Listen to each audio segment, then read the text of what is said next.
Before we start the video, don't forget to like, share, and subscribe to the channel, and make sure to turn on the notification bell so you don't miss any of our updates. The film begins, and we learn that it's based on real events taken from the secret files of British Prime Minister Winston Churchill. And if you don't know, my friend, Winston Churchill was the Prime Minister of Britain during World War II and is considered one of the key reasons for Britain and the Allies' victory over Nazi Germany. Now, let's begin. The movie is set in the Atlantic Ocean in 1942. We see a small boat with two guys, Captain Joss and his friend Lawson, who are undercover British agents. Soon, a group of Nazi soldiers steps on board and asks, "Who are you and what are you doing here?" Gus and Lawson quickly explain that they're just Swedish fishermen who lost their way. The Nazi captain orders his men to search the boat thoroughly. They keep searching every inch of the boat until suddenly, two of the soldiers find someone named Henry. It turns out Henry is a British agent too. He suddenly attacks the soldiers. At that moment, Lawson goes wild, stabbing every Nazi soldier brutally.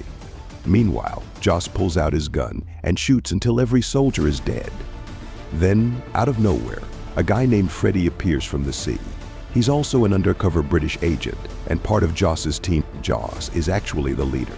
Freddie tells them he's been sneaking around underwater to plant explosives on the big German ship. The soldiers who attacked the boat earlier had actually come from the big German ship. Just moments later, the ship explodes, killing everyone on board. Joss and his team are thrilled they've completed their first mission. Now, my friend, let's go back in time to see how Captain Joss's team came together and what they do. We go back to British Prime Minister Winston Churchill, sitting with his agents M and his assistant Lan Fleming. Churchill shows them a video explaining how powerful the German submarines are and how they're blocking the American fleet from sending Britain weapons and supplies. Churchill tells M and Lan that they must get rid of those submarines at any cost if they want American support to reach them and if they hope to win the war. Churchill explains that they've discovered the submarines are being supplied through a Spanish island called Fernando Po. Every so often, 3 Nazi supply ships deliver food and fuel to the submarines from that island. Churchill believes they need to cut off this supply line and destroy the supply ships at Fernando Po. Once they do that, they'll be able to take down the Nazi submarines and secure the American supply line. But there's a problem. Now, the situation is that Fernando Po Island belongs to Spain, and they can't attack the ships there with an official army, as that would start a new war with Spain. So the only option left is to form a secret team to go and destroy those ships. This team needs to fully understand that if they're caught by the British, they'll just be imprisoned.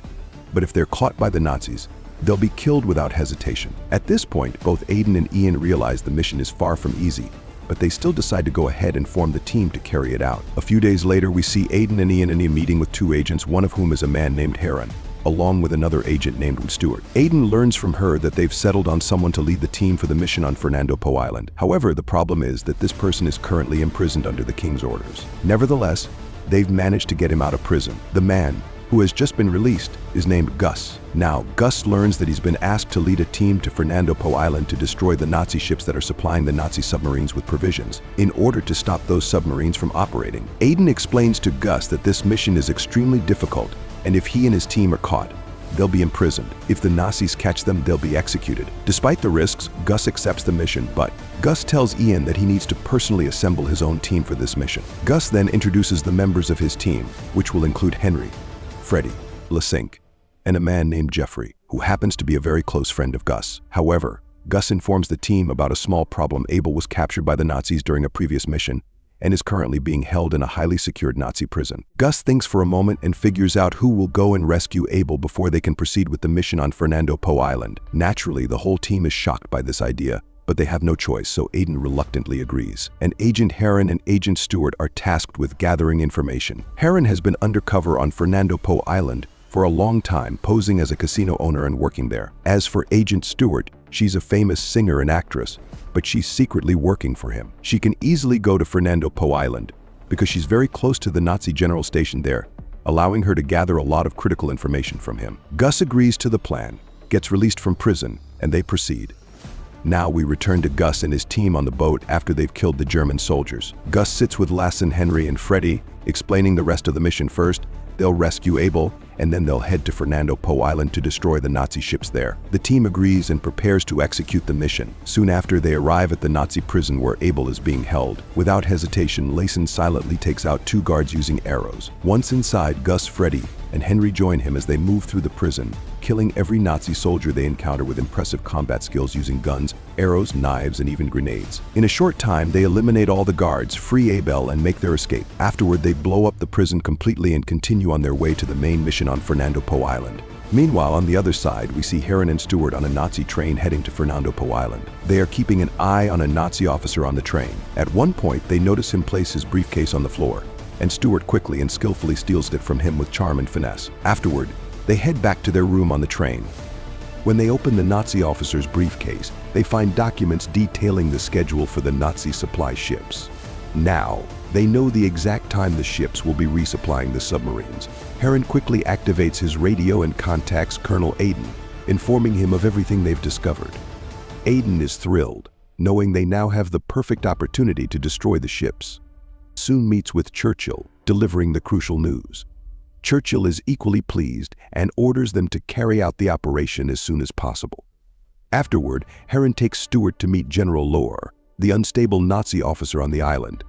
Heron explains that Stewart needs to get close to Lohr as he will be valuable for their mission, but warns her to be careful since he's quite unpredictable. Heron introduces Stewart as a gold trader looking to buy and sell gold illegally. Lohr is intrigued but doesn't give a clear response. After the meeting, Heron tells Stewart that before Gus and the team arrive, he'll make sure the harbor is empty by hosting a party at his casino for the officers and another one on the beach for the soldiers. However, the problem is that Lohr never attends parties, so it's now Stewart's job to convince him to come. The two agree on the plan, and Heron takes Stewart to his casino, which has an African-inspired design, as Fernando Po Island is in West Africa, under Spanish control. It's a complex situation, as the island is a colony, but that's not important for now. At the casino, Heron sits with an officer named Pena, who informs him that the supply ships for the submarines are leaving 3 days earlier than expected. This shocks Stewart. Later, General Lohr joins Stewart, and they begin talking again. This time, Lohr grows closer to her and finally offers her the gold she wanted to purchase. Of course, the gold isn't important to Stewart, so she steers the conversation to the main issue, informing Lohr about the party Heron is hosting and how he must attend. Heron then personally invites Lohr to the party, and Lohr agrees to attend. After securing his agreement, Heron and Stewart return to Heron's house, where they use a radio transmitter to send a message to Aiden and Ian, informing them that the supply ships are departing 3 days earlier than planned. This means that Gus and his team need to arrive at Fernando Po Island ahead of schedule. The news is quickly passed on to Churchill, who relays it to Gus and his team. At this point, the team gathers to discuss their next move. After some deliberation, they decide to take a shortcut that will allow them to reach Fernando Po Island 3 days early. The catch? This shortcut is far more dangerous and will bring them into contact with a lot of Nazis, but it's their only option. They change course and take the risky route. Not long into their journey, they encounter a British destroyer. Since Gus's mission is top secret, the destroyer's crew has no idea who they are, and the ship's captain decides to detain Gus and his team. Before they can be arrested, however, German submarines appear and attack the destroyer. Taking advantage of the chaos, Gus and his team manage to escape, watching in awe as the submarines battle the destroyer. It's the first time they've seen submarines in combat. Meanwhile, we return to Heron and Stewart, who go to meet a man named Camp Bailey. Camp used to be a famous cricket player, but now he's a mercenary leader with a large force under his command.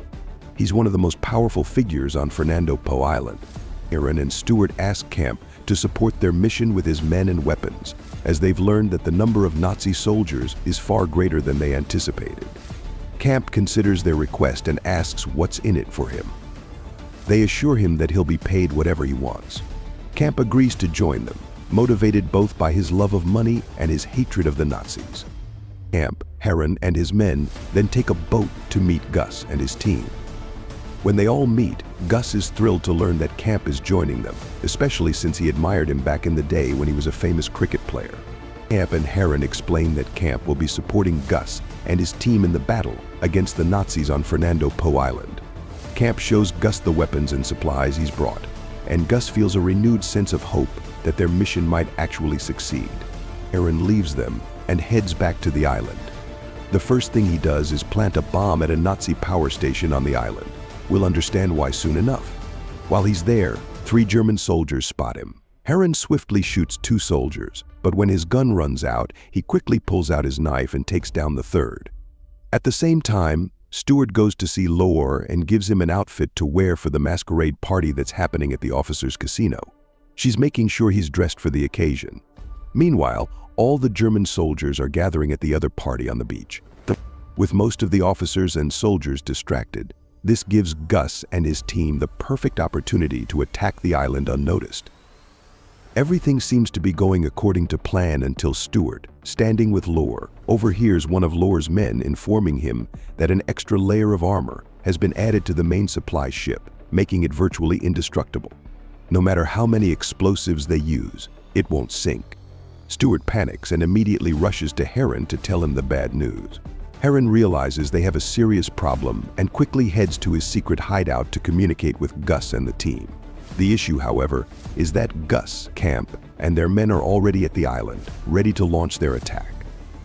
Suddenly, an explosion occurs the bomb that Aaron had planted earlier. The explosion serves as a signal, and Gus and his team now know it's time to strike.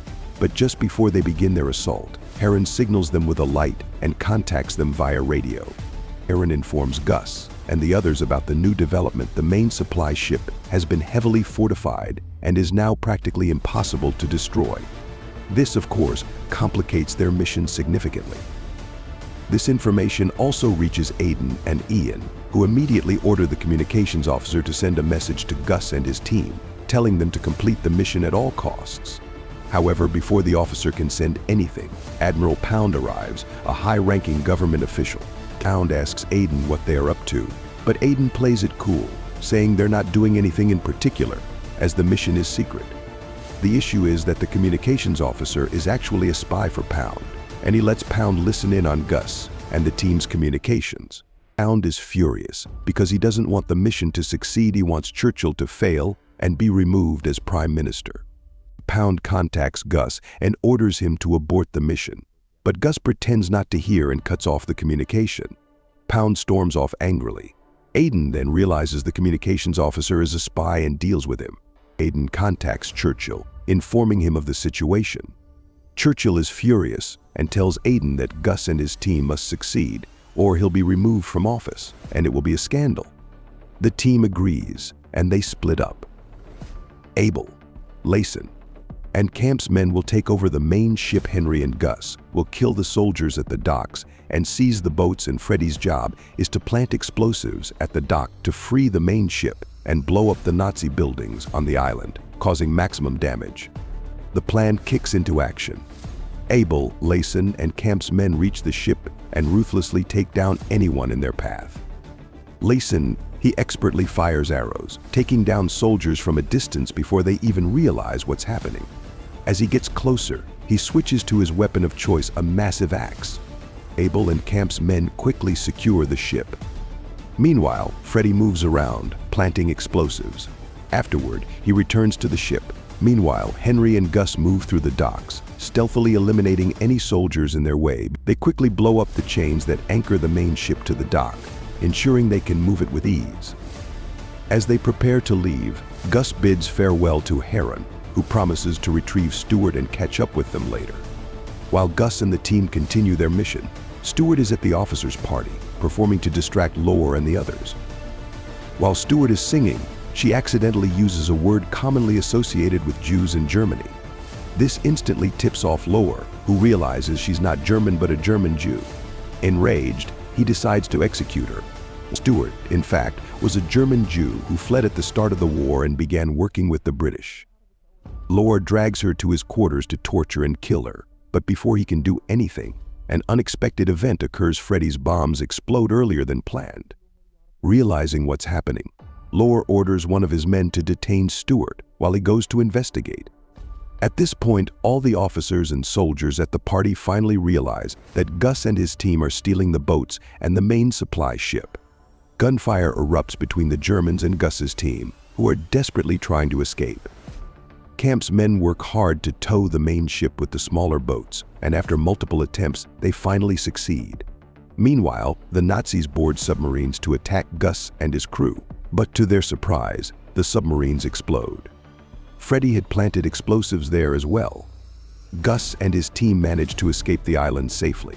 Lore's men bring Stewart to him, and Lore begins taunting her, saying he'll torture and kill her.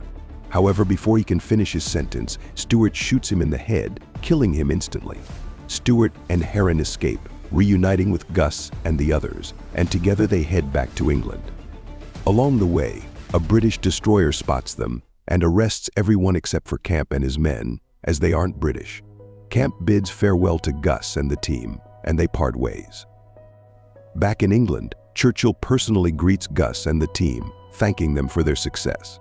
Although they were supposed to be imprisoned, their mission saved Churchill's position as Prime Minister. Moreover, their actions allowed American supplies and troops to reach England safely, as the Nazi submarines were destroyed. Churchill informs them that, instead of being punished, they will continue working for the country. As the movie ends, we learn that Captain Gus went on to complete many more missions for Churchill and England. It's said that Ian Fleming, after leaving the military, was inspired by Gus to create the iconic character James Bond. Abel also rose through the military ranks, enduring several captures by the Nazis without ever breaking. Layson remained in the military, becoming one of England's most decorated soldiers for his bravery. Finally, Stewart continued working for the British until the end of World War II, after which she returned to her acting career, starring in many famous films, and ultimately marrying Captain Gus. Don't forget to smash that like button and hit subscribe. You won't want to miss any upcoming breakdowns. And hey, what movie or series should I cover next? Drop your suggestions in the comments below.